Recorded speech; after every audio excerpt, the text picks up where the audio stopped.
Lahat daw ng tao ay nakaka-experience ng iba't ibang uri ng emosyon.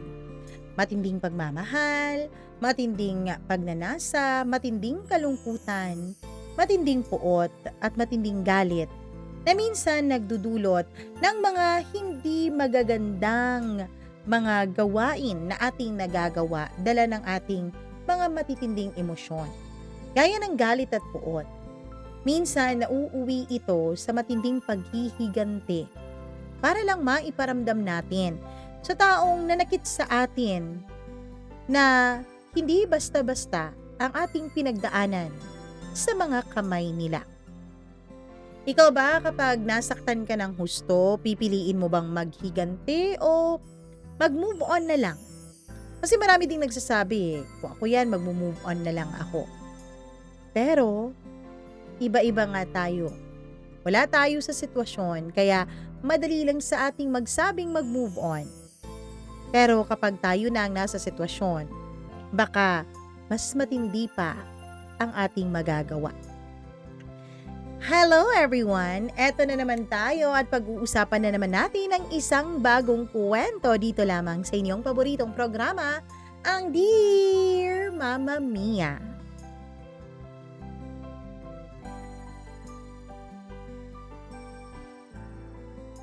Maraming emosyon ang nararamdaman ng bawat isa sa atin. Minsan, ang mga emosyon na yon ay nagtutulak sa atin na gumawa ng mga bagay na atin ring pinagsisisihan sa huli. Dear Mama Mia, ako si Ramon, 39 na taong gulang na ako ngayon.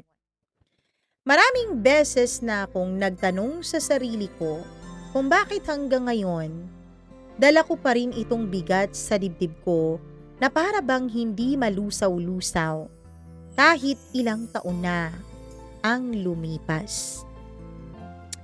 Sabi nila, ang oras daw ay nakakapagpagaling ng lahat ng sugat. Time heals all wounds, kung sa Ingles pa. Pero para sa akin, hindi po totoo yun. Ang oras, parang apoy. Lalo niyang pinapalalim at pinapainit ang galit na matagal nang tinatago. Minsan, iniisip ko kung sana'y naging iba ang buhay ko, kung hindi ako natutong magkimkim ng sama ng loob, kung hindi ako nagtanim ng galit.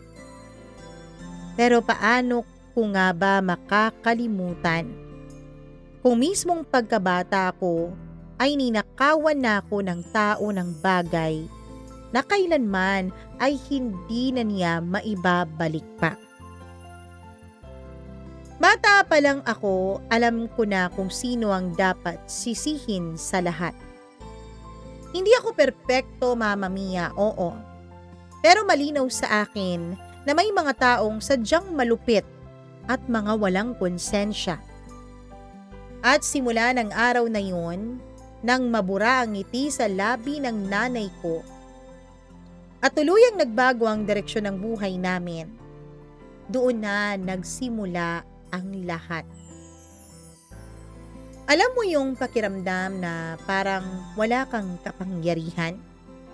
Yung kahit gusto mong sumigaw, wala kang magawa, kundi lunukin na lang ang lahat ng sakit? Ganon ako noon, Mama Mia.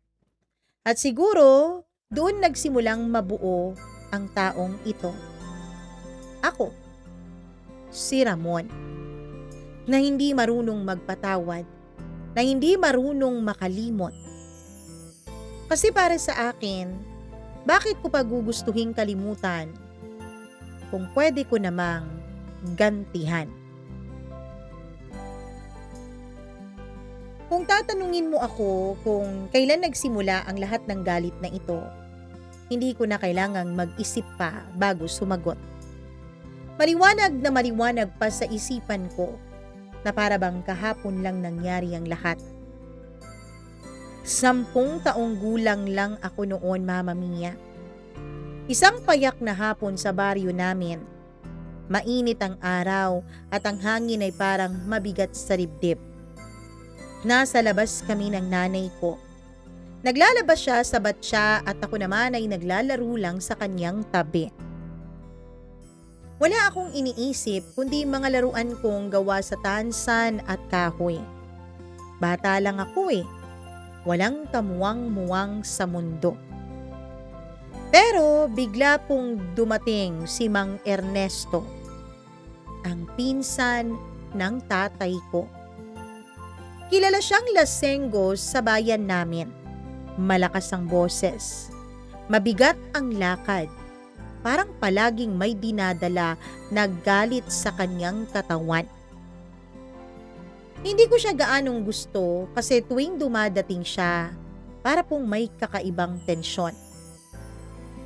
"Linda!" Sigaw niya na tinatawag ang pangalan ng nanay ko. "Nasaan si Tonyo?"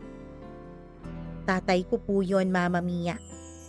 At sa tono pa lang ng boses niya, alam ko na may gulo. Nakita ko kung paano napatingin si nanay, kung paano biglang nanginig ang kamay niya habang pinipiga ang kaniyang labada. Walang sumagot. Kaya si Mang Ernesto lumapit at sa harapan ko mismo, Mama Mia, sinampal niya ng pagkalakas-lakas ang nanay ko.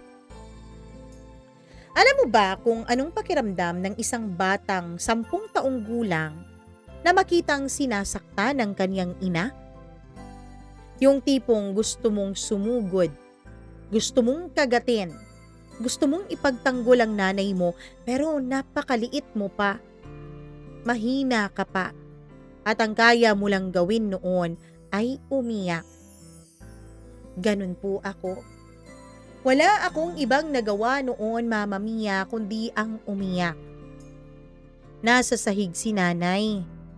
Napahampas siya sa sahig nung sinampal siya dahil sa sobrang lakas nito. At nanginginig siya. Samantalang si Mang Ernesto naman ay tuloy-tuloy lang ang pagsigaw. Naririnig ko ang mga salitang, "May utang!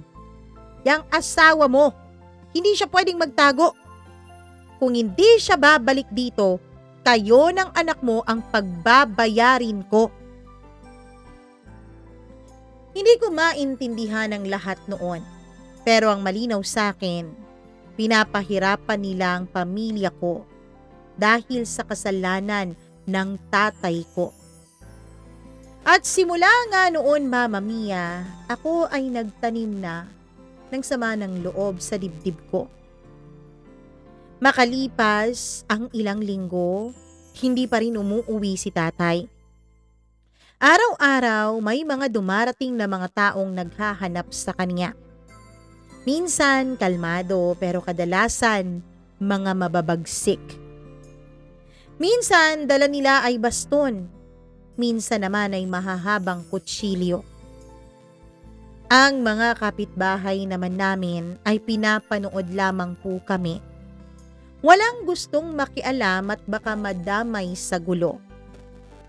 Si nanay halos hindi na natutulog. Araw-gabi po siyang umiiyak. Ako naman, pakiramdam ko wala akong magawa kundi umupo sa gilid at pakinggan lamang siya. At sa bawat gabi na naririnig ko ang hikbi niya, mas lalong lumalalim ang galit na nararamdaman ko. Hindi lang para sa tatay ko, kundi lalo na sa mga taong humahabol sa amin kahit wala naman kaming kasalanan. Hanggang sa dumating yung gabi na hinding-hindi ko malilimutan, Mama Mia. Kumantok sila. Mga malalakas na katok. Mga lasing. Mga galit. Binuksan ni nanay ang pinto at doon ko nakita kung paano siya pinilit, tinulak at bastusin sa harapan ko mismo. Nag-hysterikal ako noon, Mama Mia. Sumigaw ako. "Tama na! Huwag niyo pong saktan ang nanay ko!" Pero sino ba naman ako para pakinggan nila? Isang payat na bata. Ang sagot nila ay isang malakas na sampal sa ulo ko. Dahilan para matumba ako sa sahig. Dugo ang lumabas sa labi ko. At doon sa sahig na yun, nakahandusay ako. Umiiyak, nanliliit at nangako sa sarili kong hinding-hindi ko sila kakalimutan. Lalong-lalo na ang kanilang ginawa sa amin. Lumipas ang mga taon, Mama Mia. Natuto akong maging matibay. Kung dati, takot na takot ako, ngayon natutunan kong lunukin ang takot at gawin itong gasolina para mas lalo pang magsumidhi ang galit sa puso ko. Hindi na ako umiiyak. Tapos na rin ako sa pagtatanong kung bakit. Hindi na ako nagtatanong ng ganon. Ang tanging alam ko, pinakahihintay ko ang pagdating ng araw na magbabayad sila sa lahat ng ginawa nila sa amin. Wala po akong ibang iniisip noon kundi ang makaalis sa kahirapan, makahanap ng paraan para magkaroon ako ng kapangyarihan. Kasi Mama Mia, habang lumilipas noon ang araw, doon ko po naisip na tila ang pagiging mayaman at may pera ay isang kapangyarihan. At habang ikaw ay mahirap, ikaw ay mamaliitin lamang at basta-basta na lamang sasaktan kahit wala ka naman talagang kasalanan.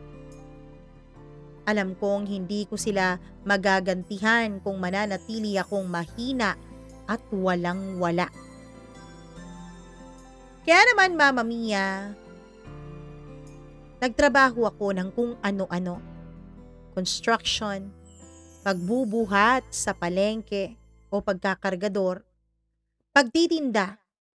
Kahit anong pwedeng gawin ng isang binatilyo para lang mabuhay ay ginawa ko. Habang lahat ng kinikita ko, tinitipid ko. At habang pinapanday ko ang katawan at isipan ko, pinapanday ko rin ang galit para mas lalo itong tumibay sa loob ng dibdib ko. Hindi ako naniniwala na darating sa akin ang hustisya. Hindi ako naniniwala na tatablan ng hustisya ang mga taong katulad nila. Kung may hustisya man, bakit naghirap si nanay hanggang sa magkasakit siya at mamatay? Opo, Mama Mia. Ilang taon na paulit-ulit nila kaming hinaharas hanggang sa nagkasakit nga ang nanay ko ng malubha. Hindi na siya naidala pa sa ospital at binawian na siya ng buhay sa mismong papag namin. Samantalang, ang mga taong nang alipusta at nanakit sa kanya ay ayos lang ang mga buhay. Naglalasing pa, nagkakasiyahan, kumakain at nabubuhay na para bang wala silang ginawan ng masama. Na para bang walang isang buhay na nakitil dahil sa kanilang kasamaan. Nagsumbong naman ako noon sa mga pulis. Pero pinakinggan ba ako? Hindi. Sino ba naman ang makikinig sa isang 13 anyos na binatilyo? Kaya ang sagot ko noon sa sarili ko, ako ang gagawa ng sarili kong hustisya. Ako ang gagawa ng paraan para makamtan ko ang hustisyang pinagkait nila sa nanay ko. Mama Mia, lumaki akong may paninindigan. At lumaki ako sa isang pangarap na kailangan kong makaalis sa baryo namin. Hindi dahil sa ayaw ko sa lugar na yon, kundi dahil alam kong doon lang mananatili ang alaala ng kahinaan. Kailangan kong maghanap ng ibang mundo kung saan pwedeng mag-iba ang aking kapalaran. Nang dumating ang pagkakataon, hindi talaga ako nagdalawang isip, Mama Mia. Nag-ipon ako ng sapat na pera para makabiyahe ako papuntang Maynila. Hindi marami ang pera ko, pero sapat para makarating at makapaghanap ako ng trabaho. Sa likod ng ticket na binili ko, may sinulat ako. Isang pangako sa aking sarili. Hindi ako babalik sa lugar na to ng duwag. Sa syudad ng Maynila, ibang-iba ang buhay. Ang ingay, ang ilaw, at ang dami ng tao. Lalo lang itong nagpatibay sa akin at sa hangarin kong makamtan ang hustisya.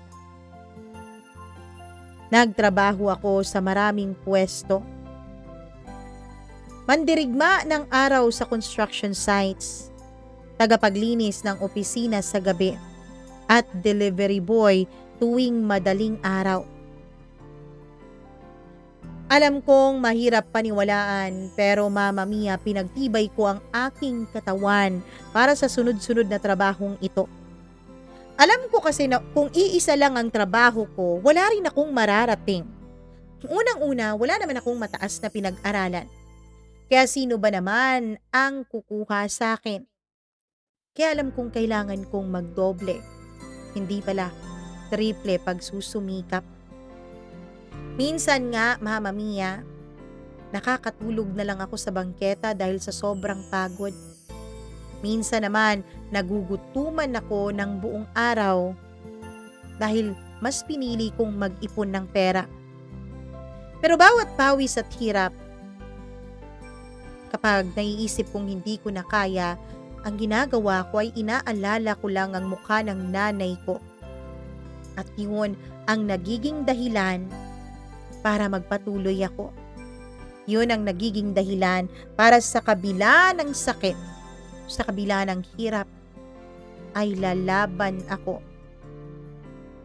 Dito ko natutunan ng mga bagay na hindi ko natutunan sa baryo namin. Paano makipagsundo sa mga taong mapagsamantala? Paano magtago ng damdamin sa likod ng malamig na mukha? Paano magbilang ng pera ng kusa? Natuto rin ako na magbasa ng mga tao. Kung sino sa mga nakakasalumuha ang taksil at kung sino ang totoo. At unti-unti may mga koneksyon na nabuo. Hindi sa sinasadyang paraan, kundi dahil kailangan ko. Hindi mo alam kung gaano kalaki ang pakiramdam kapag unang beses mong nakapag-ipon ng sapat para makabili ng isang maliit na bagay o isang maliit na bahay. Para sa akin, Mama Mia, hindi po yun luho. Para sa akin, isang sandata ang nabili ko. Sandata para magkaroon ng lugar kung saan hindi ako takot. Sandata para maiwan ang kahirapan. Sandata para maging maliksi sa paghahanda ng paghihiganti.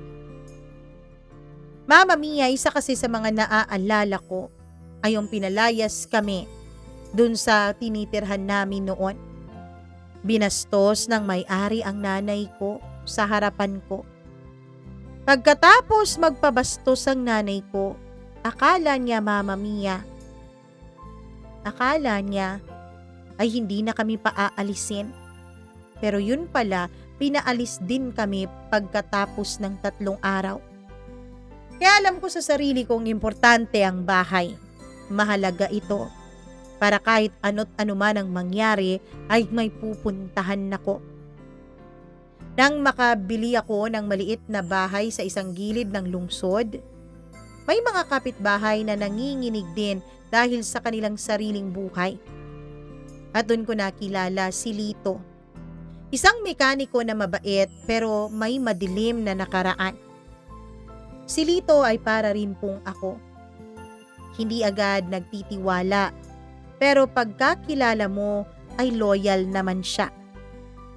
Sa kanya natutunan ko ang sining ng pagpaplano ng mga bagay ng tahimik, mga simpleng trabaho sa gabi, mga pagnanakaw na walang pisikal na pananakit, mga usapang kailangang dalhin ng palihim.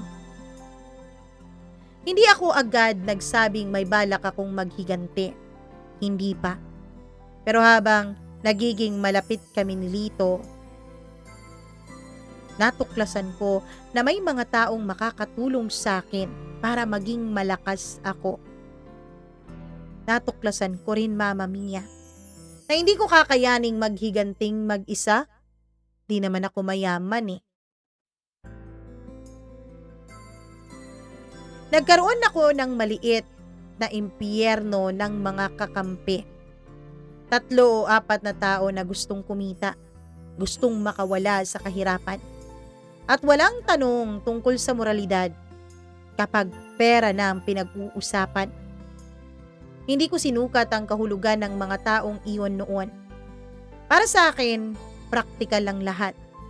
Kailangan ko ng paraan para maabot ang mga taong nagdulot ng sakit sa amin. Kailangan ko ng pera, impormasyon at mga taong gustong umaksyon. At hindi nga ako nagkamali, Mama Mia. Kung may natutunan ako sa mga librong nabasa ko at sa mga taong nakilala ko, yun ay ang pinakamabigat na paghihiganti ay hindi laging tungkol sa pagpupuksaan. Minsan ang pinakamalupit na paraan ay ang dahan-dahan, maingat at sistematikong pagwasak sa mismong pundasyon ng buhay ng kalaban. Trabaho nila, reputasyon nila at lalong-lalo na ang kanilang pamilya. Kailangan kong makilala muna sila ng mas malalim. Sino na sila ngayon?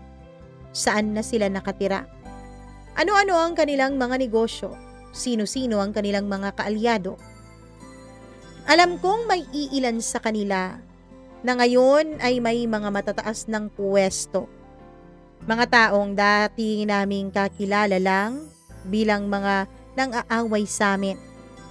Pero ngayon, mga taong kilala na ng lipunan bilang mababait at maayos.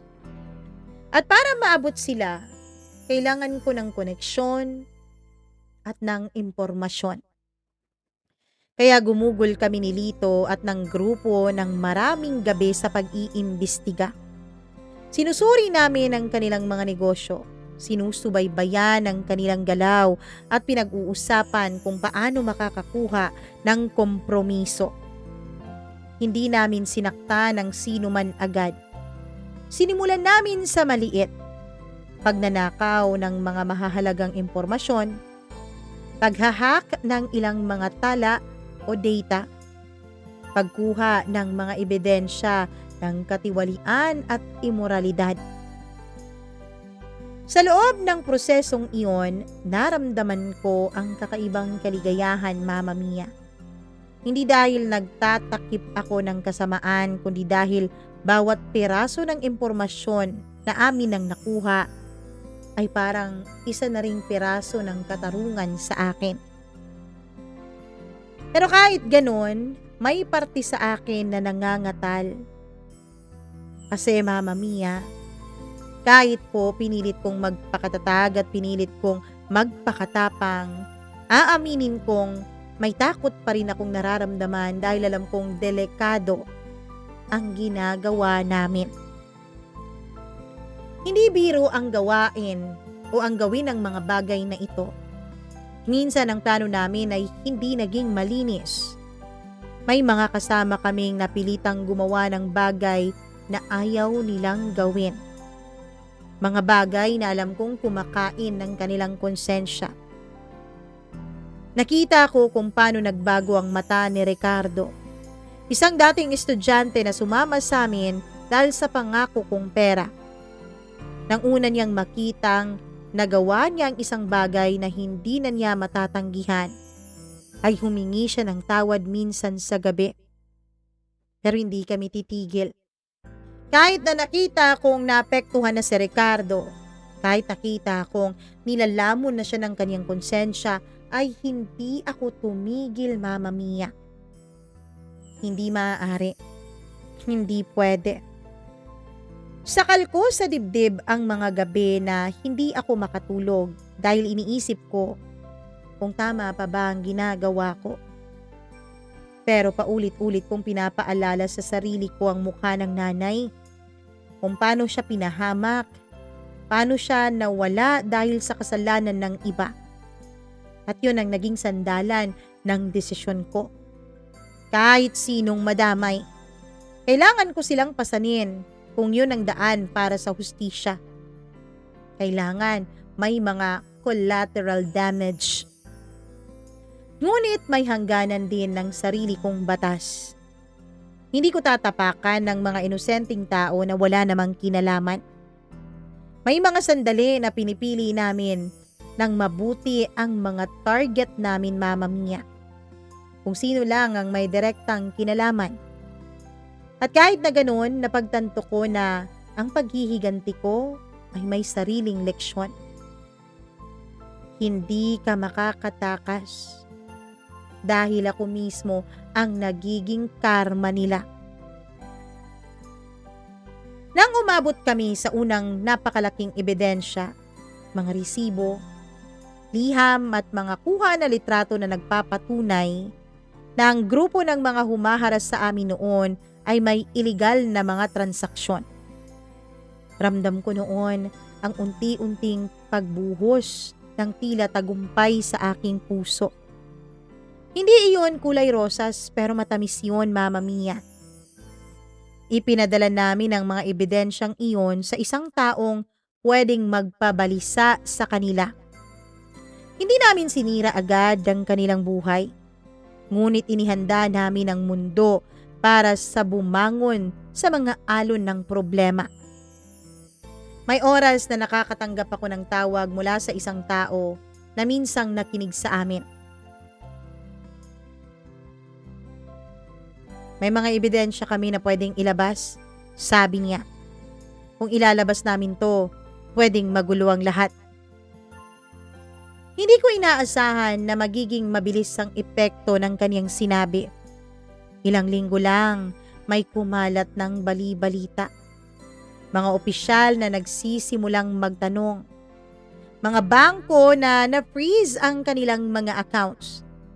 Mga kaibigan nila na umiwas.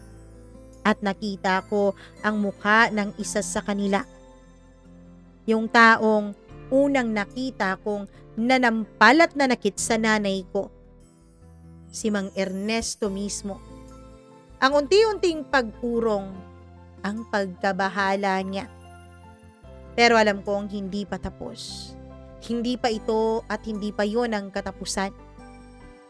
Pero sa unang beses, Mama Mia, naramdaman ko ang kakaibang init sa dibdib ko. Hindi init ng luha, hindi galit.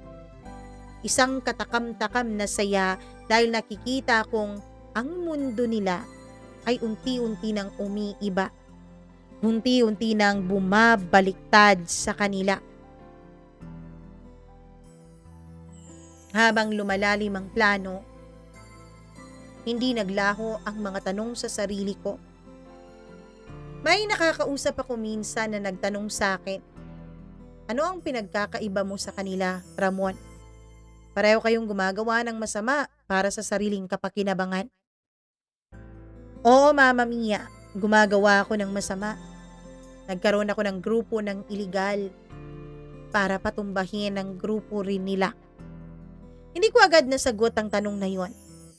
Ngunit isang gabi habang nag-iisa ako sa bubong ng bahay ko, tiningnan ko ang mga bituin at naisip kong ang pagkakaiba namin. Kahit pareho kaming gumagawa ng hindi mabuti, ay ang motibo. Nasa motibo ang pagkakaiban ko sa kanila. Sila kumikilos para manira, para kumita. Ako naman kumikilos para ipagtanggol ang alaala ng nanay ko. Para kumpletuhin ang pangako ko sa sarili ko. O alam ko, mali iyon sa mata ng batas. Pero ang puso ko ay may sariling hustisya. Ngunit, hindi ko rin maikakaila na may mga sandaling nagiging malabo ang linya para sa akin. Minsan, Mama Mia, sa sobrang galit ko, ay napapasobrahan ako at may nadadamay din. Nagiging isa akong tao na hindi ko kilala. Isang aninong kayang gumawa ng anumang hakbang matupad lamang ang gusto niya. At doon nagsimula ang pinakamalalim na kabanata sa buhay ko. Ang pagharap ko sa mismong salamin ng aking pagkatao. Pagkatapos naming ilabas ang unang grupo ng ebidensya ay nag-iba ang atmosfera sa baryo namin. Hindi na lang simpleng usap-usapan. May tumatakbo na. May mga pamilyang nababahala na. May mga opisyal nang nag-iimbestiga. At may mga tao na nabigla na lang umiiwas. Si Mang Ernesto, nawala muna siya sa mga mata namin. Minsan lamang siyang lumalabas. Palihim at para bang takot sa mga kinikilos niya. Ngunit hindi pa ako nakontento doon, Mama Mia. Ang paghihiganti ko ay hindi lang para sa iisang tao, kundi para sa buong sistemang nagpapalala ng paghihirap ng pamilya namin noon. At alam kong marami pa silang kasabwat, mga may-ari ng pautang, mga taong may papel noon sa pagkawasak ng aming pamilya. Alam kong kailangan kong putulin ang ugat nila isa-isa. May isang gabi na nakatanggap kami ng tawag, isang pangalan. Itago natin sa pangalang Don Hilario. May-ari ng pabrika sa kabilang bayan. Marami ang nabangkarote dahil sa kanya noon. Dahil sa mga kontratang niloloko niya. Lumalabas, konektado pala siya sa grupo ni Mang Ernesto.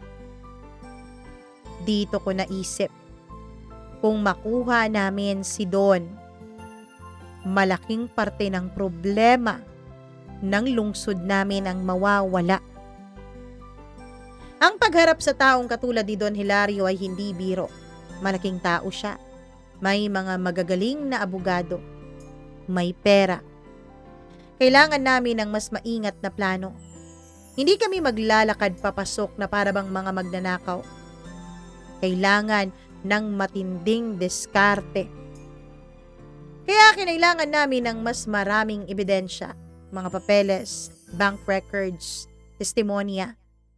At alam kong hindi yun madaling kunin. Nag-umpisa kami ng mga lihim na pag-uusap sa mga dating empleyado niya. Mga tao na nasaktan din niya noon. At may isang babae, si Aling Marites, na dati ring taga-ayos ng papeles sa opisina niya.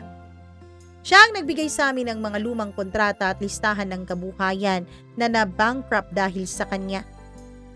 At dahil kay Aling Marites ay nakita namin ang lawak ng pandaraya para magkaroon ng ganun karaming pera at ganun kalakas na impluwensya ang Don Hilario na yon. Habang tumatagal, Mama Mia, ay parang mas lalo ring lumalakas ang loob ko. Pero may katapat itong takot na tumutubo sa puso ko. Takot na baka magbago ang lahat at masaktan ang mga taong kasama ko. Minsan nagugulat ako sa sarili ko. Bakit ba ako sumusuong sa mga panganib na ganito? Pero lagi kong kinukumbinsi ang sarili ko. Dahil hindi lang ito tungkol sa akin o sa nanay ko. Ito ay tungkol na sa lahat ng batang naranasan ang mga naranasan ko dati. Sa lahat ng inang nasaktan gaya ng pananakit nila sa nanay ko. At sa lahat ng mga amang nagtago dahil lang sa utang niya sa mga ito. Isang umaga na puno ng text ang cellphone ko. Mga larawan ng balita. Mukha ng mga taong na-expose. Pangalan ng Don Hilario at mga kasama niya. Napakalaki ng nangyari. Ang investigasyon ay lumabas pa talaga sa local news ng lugar namin. May mga opisyal na nagpapaliwanag, may mga bank accounts na na-freeze. Para kaming surot na unti-unting kumakagat sa kanila. Ngunit hindi lahat ay panalo. May mga tinamaan din sa aming kampo. Isang kasama namin na nagmamaneho ng sasakyan noong gabi ng pagkuha ng dokumento ay nadakip ng mga pulis. Dinakip dahil sa kasong pagnanakaw. Hindi man siya ang utak ng plano ay siya ang sinaktan ng sistema para magsilbing babala sa mga gustong kumalaban dito. Nangyari yun sa amin. Hindi ko inakala na may babalik sa aming ganito. Nang makita ko po siya sa kulungan ay nanginginig ako. Hindi ako umiyak pero ramdam ko ang malamig na dagok sa dibdib ko. Sabi ko noon sa sarili ko, Mama Mia, kung may kapantayan ang sakit na nararamdaman namin noon, kailangan ko itong tiisin. Pero sa huli na-realize ko, hindi ako dapat magtiis mag-isa. Hindi nagtagal, may naiwang sugat. May naiwang sugat ang sanhi namin sa kabilang panig. May isang anak ni Don Hilario na napabalitang nawalan ng trabaho dahil sa aligasyon.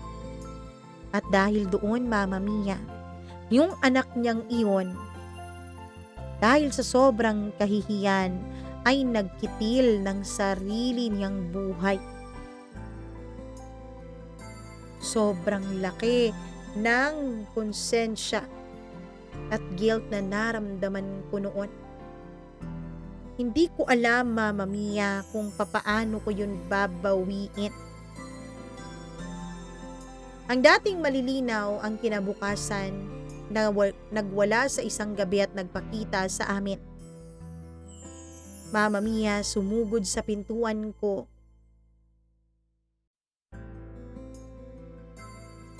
ang mga kamag-anak ni Don Hilario. Pinagbibintangan nila ako, Mama Mia. Dahil lang alam nila yung nahuling driver ay kasamahan at kaibigan ko raw. Sinugod kami, nagbabanta at nag-iiyakan sila. Nakita ko sa mukha ng iba pa niyang mga anak ang pagkabigo at takot. Hindi ko mawari kung anong dapat kong maramdaman. Kagalakan ba dahil nagkakagulo na ang pamilya ng kalaban? Kagalakan ba dahil nasira ko ng pamilya nila? Gaya ng pagsira nila sa pamilya namin? O awa ba? Dahil nadadamay sila sa ginawang masama ng ama nila. Gaya namin noon. Nadamay sa utang ni tatay. Nang gabing yun, hindi kami nagpahinga. May tahimik na usapan. Nagtatanong kung ito na ba ang hustisyang hinihintay namin. Ako tumingin lang sa bintana. Ang sagot ko ay hindi maliwanag. Alam kong nagawa namin ang isang bagay. Naipasok namin ang unos sa buhay nila pero sa puso ko, Mama Mia. Hindi ko maintindihan pero may bahagyang pamimilipit. Hindi ko inaasahan na ang paghihiganti, kapag nagtagumpay na, ay mag-iiwan din pala ng mga sugat sa mga inosenteng nagiging kabahagi nito. Hindi ko alam noon kung papaano ko yun lulusutan.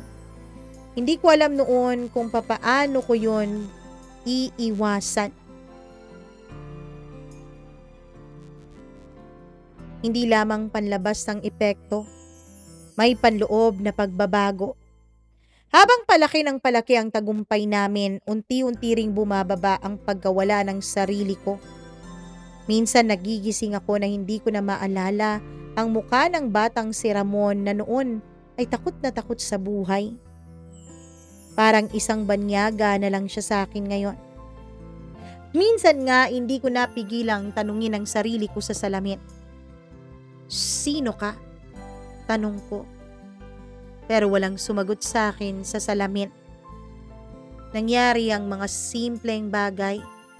mabababaw na kaligayahan tulad ng maririhing mga halakhak ng kapitbahay o ang samyo ng bagong lutong ulam na bigla kong naa-appreciate. Ngunit may mga gabi na bumabalik pa rin ang mga alaala ni nanay at pag-iyak na tahimik niya noon. Hindi ko maipaliwanag na habang binubuo ko ang aking paghihigante ay unti-unti ko rin palang winawasak ang sarili kong pagkatao, Mama Mia. Makalipas ang ilang buwan, dumating ang araw na dinala na kami sa korte. O ang ilan sa amin. Hindi ako nadakip agad, pero alam kong malapit na kami. Dinala ang kaso laban sa mga taong nag-abuso sa amin at nagsimula ang malawakang audit sa mga nasangkot. Ang mga balita ay puno ng mga salitang pagsisiyasat, testimonya at paninindigan. Sa isang pagdinig, tumayo si Aling Marites at nagsalaysay ng kanyang bersyon ng katotohanan. Ang mga papel, ang listahan, ang transaksyon. Napanood ko siya dahil nandun ako sa loob ng korte kahit hindi nila ako kilala at napaluha ako. Hindi dahil ito ang gusto ko, kundi dahil, Mama Mia, siya ang isa sa mga dahilan. Ang pagkanta niya ang nagdulot ng isang totoong pagbabago. Ngunit kasabay niyon ay naramdaman ko rin ang bigat ng responsibilidad. May mga tao na hindi ko kayang sagutin. Ano kung ang hustisya na pinaghirapan namin ay nag-iwan din ng bagong anyo ng kahirapan? Ano kung ang paghihiganti ko ay nagdala din ng sakit sa mga taong wala naman talagang kinalaman? Sa wakas, marami sa mga una naming target ang nagbigyan ng parusa, mga multa, pag-audit at ilang mga nasampahan talaga ng kaso. Hindi lahat sila na ipakulong, ngunit ang kanilang reputasyon ay nasira na. Sa simpleng paraan na ibalik ang ilang karapatan sa aming mga kapitbahay. May mga nanalo sa mga claims nila. May mga lupang naibalik. At may mga humingi ng tawad sa mga nawalang buhay. Ako, Mama Mia, nakaramdam ako ng kakaibang kaliwanagan at pagkabigo ng sabay. Kaliwanagan dahil natupad ko ang pangako ko sa sarili ko. May bahagi ng hustisya na naramdaman kong nakamit ko na. Pagkabigo dahil hindi ito naging malinis. May mga nawalang buhay, may mga nadamay, at ang sarili kong muka sa salamin ay tila unti-unti nang naglalaho sa aking alaala. Mama Mia, hindi naging libre ang lahat ng ginawa namin. Napilitan kaming magbayad. Nagbayad kami ng aming pagkakasala sa harap ng batas at sa harap ng aming konsensya. Ang ilan sa mga kasamahan namin ay naaresto. Ako naman ay kinailangan kong sumuko sa nakaraan kong pangalan sa isang sandali. Humarap din ako sa pagdinig ng korte nung nakilala na ako. Doon, Mama Mia, hindi po ako nagkunwari. Sinabi ko po, Mama Mia, ang totoo. Ang lahat ng ginawa ko at kung bakit ko ginawa ang mga bagay na yon. Hindi ko sinamantala ang pagkakataon para humingi ng awa sa harap ng korte. Hindi ko hiniling na palakasin ang aking kaso. Inako ko lahat ng pagkakamali ko. Ang korte sa bandang huli ay nagbigay ng hatol sa akin. Hindi naman ganun kalupit gaya ng inaasahan ko, ngunit sapat para maibsan ang guilt na nararamdaman ko. Oo, Mama Mia. Nakakulong ako sa kasong pagnanakaw, tampering of evidence at kung ano-ano pa. Sa loob ng kulungan, natutunan ko ang ibang mukha ng pagdurusa. Ang pagiging malayo sa kinagisnan mong mundo. ang pagiging walang kapangyarihan at ang pagharap sa mga tanong. Ano ang ibig sabihin ng hustisya? At sino ba talaga ang may karapatang humatol? Ang oras sa kulungan ay hindi madali, pero naging panahon din ito ng pag-iisip ko. Hindi ko sinasabing na wala na ang galit sa puso ko. Hindi ko sinasabing napatawad ko na ng tuluyan ang sarili ko.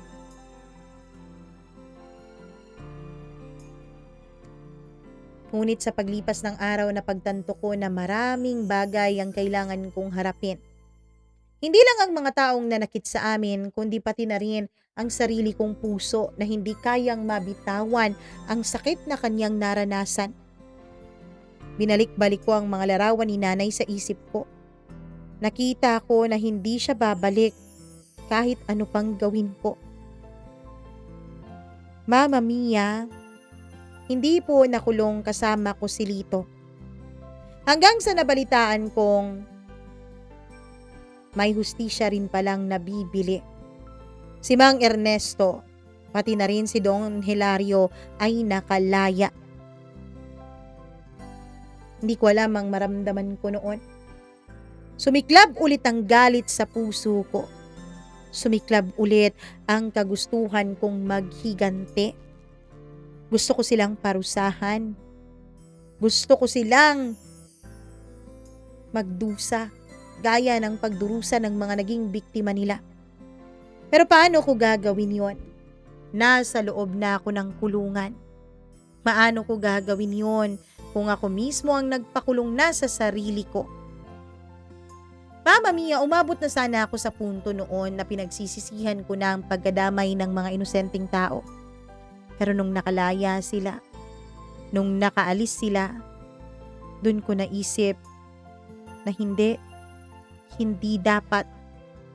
dapat sila makalaya. Hindi dapat basta-basta nilang nababali ang batas. Ilang gabi po akong nag-iisip ng ganon. Hanggang sa mga 4 na araw ang lumipas. Nakikinig ng balita dun sa kulungan ng mga gwardya. Isang balita ang pumukaw sa loob ko. Isang balita ang pumukaw sa puso ko, Mama Mia. Si Mang Ernesto at si Don Hilario nabaril patay sa sarili nilang mga tahanan. Gulat na gulat ako, Mama Mia. Halos sampalin ko pa noon ang mukha ko para lang masabi ko sa sarili kong hindi panaginip ang mga narinig ko. Chip, sandali lang po. Ano pong balita yan? Ayan, yung mayaman na nirereklamo dati ng panghaharas ng mga mahihirap. Nakalaya. Pero ngayon, patay na. Pati yung isa niyang tauhan. Ano nga ulit yung pangalan ng tauhan, Chief? Ernesto raw eh. Mama Mia, doon kumpirmado. Kumpirmado ko na si Ernesto at si Don Hilario nga ang napatay. Hindi ko alam kung anong mararamdaman ko. May mga nakakausap naman ako sa loob na mga naging kasamahan ko dati.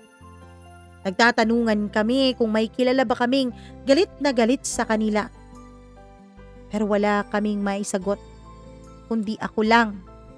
Ako lang ang may matinding galit sa kanila, pero nasa loob ako ng kulungan at wala talaga akong kinalaman doon. Nung nailibing si Don Hilario at si Mang Ernesto, ang sabi sa balita ay hati ang pulso ng taong bayan. Yung iba nagpapasalamat dahil nawakasan na rin talaga ang kanyang kawalang hiyaan.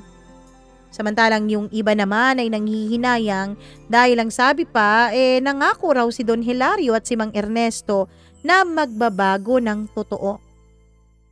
May mga nagsasabing wala ng pag-asang magbago ang mga taong halangang kaluluwa at mga demonyo. Pero may nagsasabi ding walang ni isang taong walang kakayahang magbago. Hindi ko na alam kung ano. Makalipas ang 2 buwan, Mama Mia. Matapos ang libing ni Don Hilario at ni Mang Ernesto ay isang balita ang nakarating sa akin. Napatay na raw ang sospek sa pagkamatay ni na Don Hilario at Mang Ernesto. Napatay raw ito sa isang pursuit operation. May nakakita raw kasi sa taong ito. At Mama Mia, nung nalaman ko kung sino yun, ay bumagsak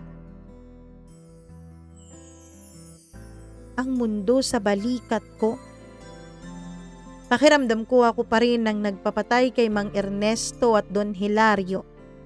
Pakiramdam ko ako pa rin ang may kasalanan ng lahat.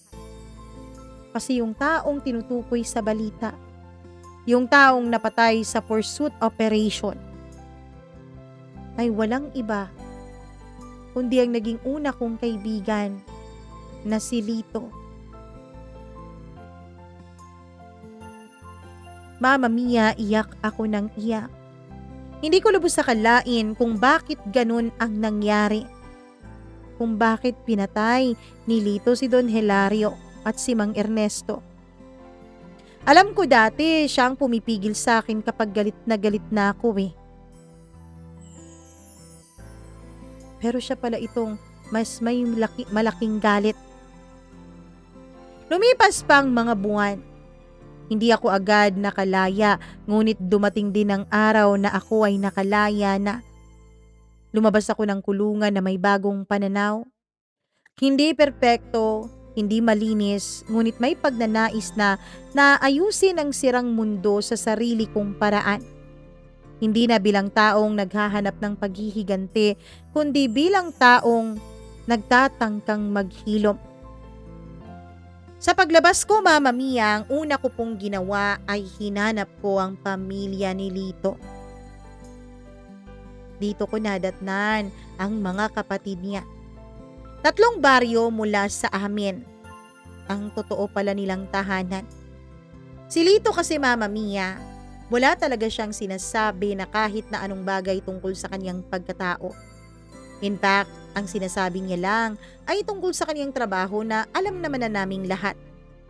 Wala siyang sinasabihan tungkol sa mas mga malalalim pang impormasyon tungkol sa buhay niya. At nung nalaman ko nga ang tirahan nila, ay pinuntahan ko kaagad ito. At dito nakita ko ang 2 niyang mga nakababatang kapatid. Dinala nila ako sa puntod ni Lito. Pagkatapos naming magdasal, ay pinapunta nila ako sa bahay nila. Doon kinausap ko sila, Mama Mia. Pinipilit kong maintindihan kung bakit iyon nagawa ng aking kaibigan. At dito ko nalaman ang isang malagim na katotohanan.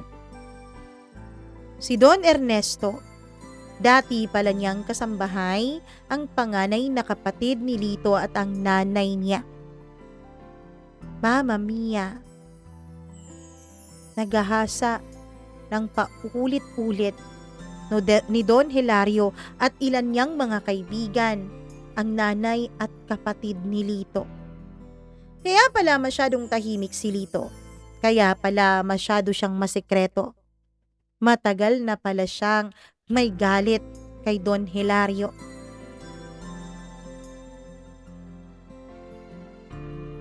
Mama Mia, hindi ko napigilang mapaiyak sa harap ng mga kapatid ni Lito.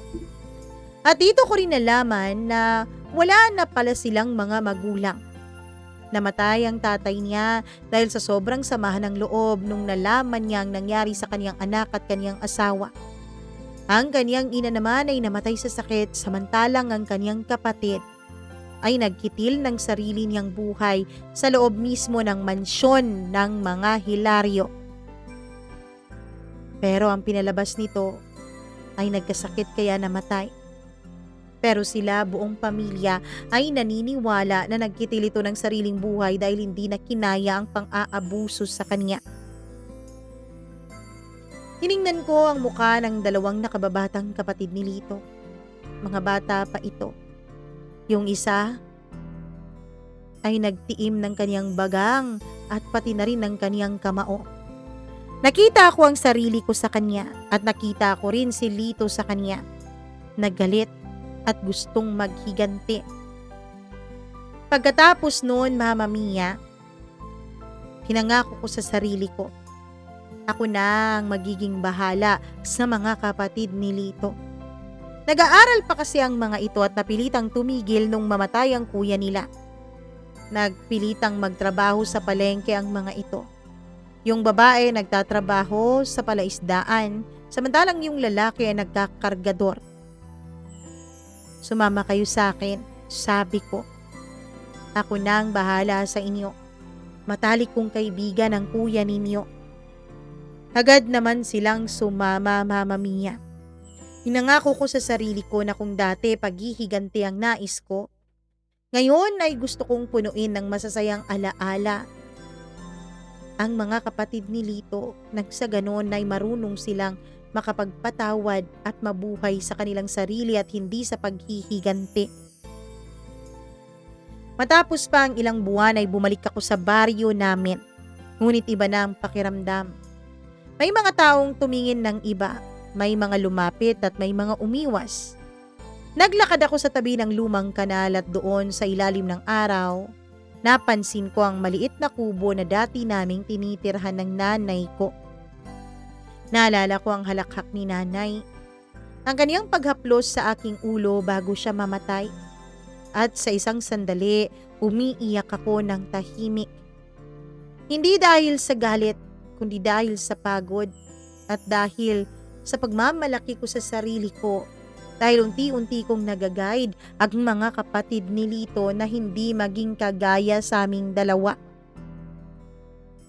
Hindi ko sinasabing tapos na ang lahat, Mama Mia. May mga gabi pa rin napupuno ng alaala at galit ang puso ko. Pero natutunan kong hindi ang paghihiganti ang makakapag-alis ng lahat ng bigat sa dibdib ko. Ang paghihiganti ay parang apoy na hindi natutunaw ang sugat kundi nagliliyab ng isang bago pang kapahamakan. Ayokong maging katulad ni Lito. Ayoko rin lalo na mawalan ng sandalan ng mga kapatid niya at maging katulad din namin sila. Ngayon hindi ko sinasabing hindi ko muling iisipin ang mga nangyari. Pero pinipili ko na ang ibang daan. Nagtayo ako ng isang maliit na negosyo, tindahan lamang. Tapos Mama Mia, tumutulong din ako ngayon sa kabataan ng aming barangay para hindi nila maranasan ang naiwan kong sugat. Sa huli ang kwento ko, Mama Mia, ay hindi isang kwento ng matagumpay na paghihiganti, kundi isang kwento ng pagka-realize na oo nga't nasaktan ka. Oo nga't nasugatan ka ng husto at ninais mong maghiganti sa mga taong gumawa sa iyo nito. Pero lagi mong pagkatandaan, lahat ng bagay ay may sinasabi nilang collateral damage. At bago pa sarili mo ang magiging collateral damage mo, ay tuluyan mo na lang tanggapin ang mga nangyari sa buhay mo at gawin itong sandata para siguraduhing wala ng ibang makaranas gaya ng mga naranasan mong hapdi, kirot at sakit sa buhay. Maraming salamat po, Mama Mia. Alam niyo po, ang inyong programa ay isa sa mga nakikita kong paraan para iparating sa mga tao ang naging karanasan ko. Para kahit papaano ay may makuha at mapulot silang aral mula dito. Hanggang dito na lamang po itong aking liham. Lubos na gumagalang at nagpapasalamat, Ramon.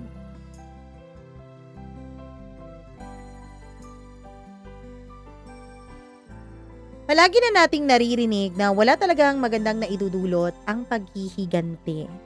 Pero hindi rin natin, ang tawag dyan, hindi rin natin masisisi ang mga tao, ang mga nakaranas ng matinding pang-aalimpusta, matinding kahirapan, matinding sakit na isipin at naisin ng paghihiganti. Dahil may mga tao po talaga na halangang kaluluwa. Mga taong kahit ano, hindi tinatablan maging konsensya. Gaya na lang ng nangyayari ngayon sa politika. 'Di ba?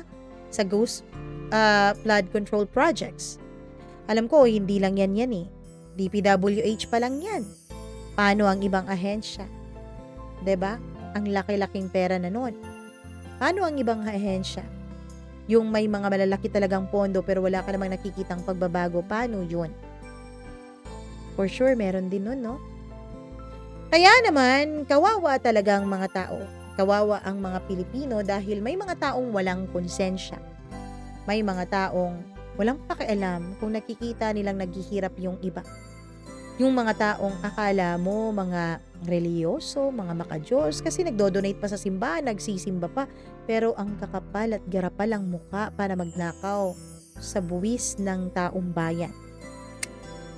May mga ganon. At may mga ganito rin na gaya ng kwento ni Ramon, mga taong halangang kaluluwa. Mga taong nababankrupt yung iba dahil, 'di ba, may ginagawa sila para yung kanilang negosyo ang magiging matagumpay. Mga taong akalaan nila dahil nasa itaas sila, mayaman sila, may pera sila, kaya nilang gawin ang lahat, kaya nilang gumawa ng krimen at nakakalusot sila. Unfortunately and sadly, meron ganung nangyayari na nakakalusot. Sana nga dumating yung araw na wala nang nababayaran na hustisya, na wala nang nabibiling hustisya at wala nang kailangang bata na maghiganti pa para makamit ang hustisya. Wala nang batang lumaki gaya ni Ramon na hinubog ng galit at hinubog ng matinding pagnanais na makaganti sa mga taong nanakit sa kanila. Maraming salamat, Ramon, at saludo naman talaga ako sa iyo sa ginagawa mong pag-aalaga at pag-guide. Ano ba yun? Paggabay. Ayan. Ano ba Tagalog ng paggagay? Paggabay mo sa mga kapatid ni Lito. Kung nasaan man siya ngayon, alam kong nasisihan siya sa ginagawa mo. And saludo kami sa iyo. Sa mga nakikinig at nanonood ngayon, please do like and share this video. At syempre, mag-click na rin po kayo ng notification bell para lagi po kayong na-update sa tuwing meron po tayong inilalabas na kwento. At huwag nyo rin kalimutan na mag-subscribe doon sa isa pa nating channel, ang Encounters with Mama Mia, na atin na pong susubukan na gawan ng content. Ayun. Maraming salamat sa mga nag-subscribe doon. 250 po tayo as of now. Sana wag mabawasan. Charot. Ay ako sa ating mga members na si Evelyn Kawit. Maraming salamat sa panonood at pakikinig. Janice Limian, thank you very much. Maria Elena Abe, Maureen Tugab, Gimaras Girl, Easy Gale, Mila Raduban at Freaky. Thank you so much po sa inyong pagmamahal at walang sawang pagsuporta dito sa atin, 'di ba? At syempre, bukod sa mga members natin ay meron din tayong mga subscribers and mga supporters na araw-araw pong nakikinig sa atin na hindi nagsiskip ng ads. Nako naman, grabe talaga ito. Maraming salamat sa inyo. Ay ako kay Margie Flores, Charlene Baclohan. Maraming salamat. Grabe naman sa you look stunning. Ay ako din kay Ma'am Judith McGovern. Thank you very much for always listening. Diz Limbo, maraming salamat. Kay Dairon Cell Vlogs, thank you very much. Lovely no feel. Lovely, walang nararamdaman. Ganun ba yun? Ay ako kay Jinky Beruela, maraming thank you sa'yo. Honey Lee, maraming salamat. Nikanix, Yuki BL. Ay din ako kay Marmar Sumar. Kala ko Suman. Princess Leia, Yapanias TV. Ayan, hello sa'yo. Hi din kay Aksa Eliana, LV Lapot, Jennifer Lingasa, Sai L604C. Ayan. Hi din kay Jovedet Bornales. Maraming salamat din Christine Cabael, Gail Easy, Gretchen Gaurana. Ayan. Hello po. Maraming salamat. Elena Lane at sa lahat ng nakikinig sa atin, thank you so much sa inyong walang sawang pagsuporta at pagmamahal. At syempre, kung kayo po ay may mga kwento na sarili ninyo na gusto ninyong ibahagi dito sa atin para naman mapagkuhanan ng inspirasyon at leksyon ng ating mga tagapakinig, all you have to do is to message that to us, Mama Mia, cdo0317@gmail.com. Email nyo lang po. And sa mga hindi pa po nababasang mga mga letter, please pakitingnan nyo po ang Gmail ninyo at nag-reply kami doon. Kung medyo naguluhan kami sa inyong kwento, please do provide information dahil ayaw po naming magkamali ng pagbabahagi dito kasi kwento nyo yan eh. Kaya nararapat lamang at dapat nararapat lamang or ewan ko, hindi ko alam kung anong Tagalog eh. Basta nararapat lamang na ibahagi namin ito ng tama para naman, 'di ba? Ma-justify naman yung pagsusulat ninyo. So please do. And syempre, maraming thank you sa inyo ulit. Ako po ang nag-iisa ninyong Mama Mia. Mag-ingat po kayo palagi at mahal na mahal ko po kayo. I love you. Bye-bye. Ingat po kayo.